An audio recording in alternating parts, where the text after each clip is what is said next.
chapter 12. I must go on boasting. Although there is nothing to be gained, I will go on to visions and revelations from the Lord. I know a man in Christ who 14 years ago was caught up to the third heaven. Whether it was in the body or out of the body, I do not know. God knows. And I know that this man, whether in the body or apart from the body, I do not know, but God knows, was caught up to paradise and heard inexpressible things, things that no one is permitted to tell. I will boast about a man like that, but I will not boast about myself, except about my weaknesses. Even if I should choose to boast, I would not be a fool, because I would be speaking the truth. But I refrain, so no one will think more of me than is warranted by what I do or say, or because of these surpassingly great revelations. Therefore, in order to keep me from becoming conceited, I was given a thorn in my flesh, a messenger of Satan, to torment me. 3 times I pleaded with the Lord to take it away from me. But he said to me, "My grace is sufficient for you, for my power is made perfect in weakness." Therefore, I will boast all the more gladly about my weaknesses, so that Christ's power may rest on me. That is why, for Christ's sake, I delight in weaknesses, in insults, in hardships, in persecutions, in difficulties. For when I am weak, then I am strong. I have made a fool of myself, but you drove me to it.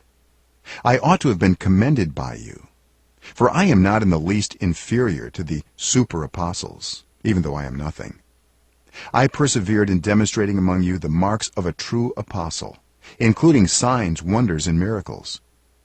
How were you inferior to the other churches, except that I was never a burden to you? Forgive me this wrong. Now I am ready to visit you for the 3rd time, and I will not be a burden to you, because what I want is not your possessions, but you. After all, children should not have to save up for their parents, but parents for their children. So I will very gladly spend for you everything I have, and expend myself as well. If I love you more, will you love me less? Be that as it may, I have not been a burden to you. Yet, crafty fellow that I am, I caught you by trickery. Did I exploit you through any of the men I sent to you? I urged Titus to go to you, and I sent our brother with him. Titus did not exploit you, did he? Did we not walk in the same footsteps by the same Spirit?